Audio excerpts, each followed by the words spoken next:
प्राचीन काल में बहुत बड़े मायावी मायासुर ने जब रुद्रदेव की कमनीय कीर्ति में कलंक लगाना चाहा, तब इन्हीं भगवान श्री कृष्ण ने फिर से उनके यश की रक्षा और विस्तार किया।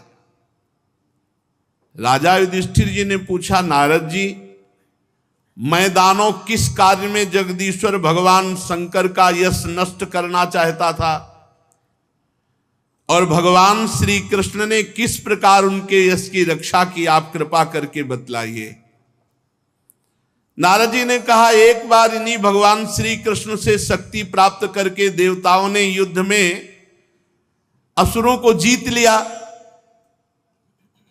तो सब असुर मायावियों के परम गुरु मैदानों की शरण में गए।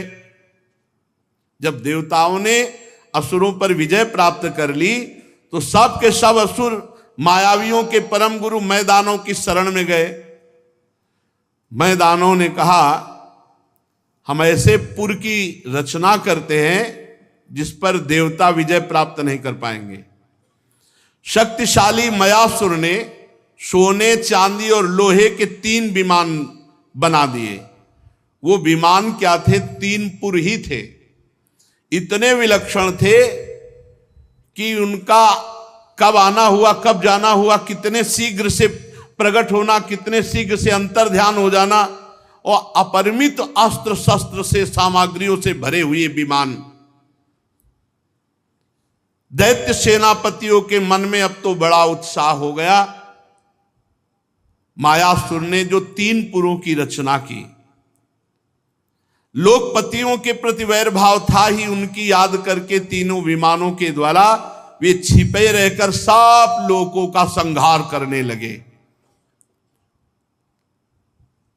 जब देखा कि मारने वाला कौन है दिखाई ही नहीं दे रहा है, तीनों पुर बिजली की तरह यहां से वहां, वहां से वहां, अस्त्र शस्त्रों की वर्षा और प्रजा का नाश। अब सब लोकपाल भगवान शंकर की शरण में गए, प्रार्थना की कि प्रभु, हम सब का विनाश हो रहा है, अब आप ही रक्षा कर सकते हो। त्रिपुर में रहने वाले असुर हमारा नाश कर रहे हैं, हे देवादिदेव महादेव, आप हमारी रक्षा कीजिए। उनकी प्रार्थना सुनकर के भगवान शंकर ने कृपापूर्ण शब्दों में कहा, डरो मत, और अपने धनुष पर बाण चढ़ाकर तीनों पुरों पर छोड़ दिया। उनके बाण से सूर्यमंडल से निकलने वाली किरणों के समान बहुत से, एक बाण से करोड़ों, असंख्यों बाण प्रकट हो गए, और आग की लपटें निकल रही थी उन बाणों से। अब तीनों पुरों का दिखना बंद हो गया। विमानवासी जितने भी असुर थे सब निष्प्राण होकर पृथ्वी पर गिरने लगे।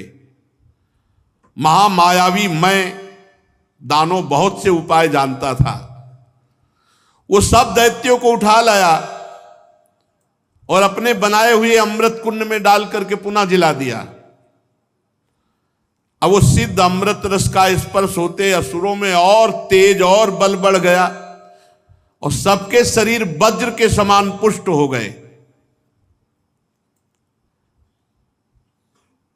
भगवान श्री कृष्णचंद्र ने देखा कि महादेव जी का प्रयास तो निष्फल हो गया, और वो सब असुर विमानों पर चढ़कर और आतंक मचाने लगे। भगवान श्री विष्णु जी को प्रेरित किया, वो गौ बन गए और ब्रह्मा जी बछड़ा बन गए, और दोनों मध्याह्न के समय उन तीनों पुर में गए जहां अमृत के कुंड थे, जिनमें दैत्यों को जिलाया था। सारा का सारा अमृत पी गए। भगवान विष्णु गौ बने और ब्रह्मा जी बछड़ा बने, और जो त्रिपुर में अमृत कुंड था उसको जाकर के पी गए। यद्यपि दैत्य लोग रखवाली में थे, पर भगवान विष्णु की दृष्टि पड़ते सब बेसुध हो गए। जब उपाय जानने वालों में श्रेष्ठ मायासुर को बात मालूम हुई, तो उसने विचार किया कि भगवान श्री हरि तो बड़े सामर्थ्यशाली हैं। अमृत रक्षकों से उन्होंने कहा, भाई शोक मत करो, देवता असुर मनुष्य कोई भी प्राणी ऐसा नहीं है जो भगवान के विधान को मिटा सके। इसलिए जो होना है वही होगा, जो हरि चाहेंगे वही होगा। सबसे बड़े मायापति हरि हैं, जिनके आगे किसी की माया काम नहीं करती। मायासुर ने ऐसा कहा। इसके बाद भगवान श्री कृष्ण ने भगवान शंकर से कहा, प्रभु अब वार कीजिए, अब प्रहार कीजिए। और एक रथ का निर्माण किया। धर्म को साक्षात रथ, ज्ञान को सारथी, वैराग्य को ध्वजा, ऐश्वर्य को घोड़े, तपस्या को धनुष, विद्या को कवच, क्रिया को बाण और अन्यान्य शक्ति अन्यान्य वस्तुओं का निर्माण किया। भगवान शंकर ऐसे रथ पर विराजमान हुए।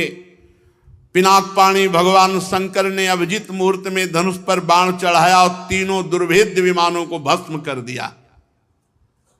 इसलिए एक नाम पड़ा त्रिपुर विनाशक। उसी समय स्वर्ग में दुंदुबिया बजने लगी।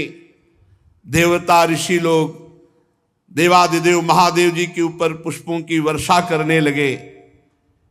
युधिष्ठिर इस प्रकार तीनों पुरों को भस्म करके भगवान शंकर ने त्रिपुरारि की पदवी प्राप्त की। ब्रह्मादिकों ने भगवान शंकर की स्तुति की और अपने धाम को चले गए। ये जो तुम्हें जगत गुरु भगवान श्री कृष्ण और जगत गुरु देवाधिदेव महादेव जी की त्रिपुर विनाशक लीला सुनाई, ये जो सुनेगा उसके सब संकट बाधाएं नष्ट हो जाएंगी।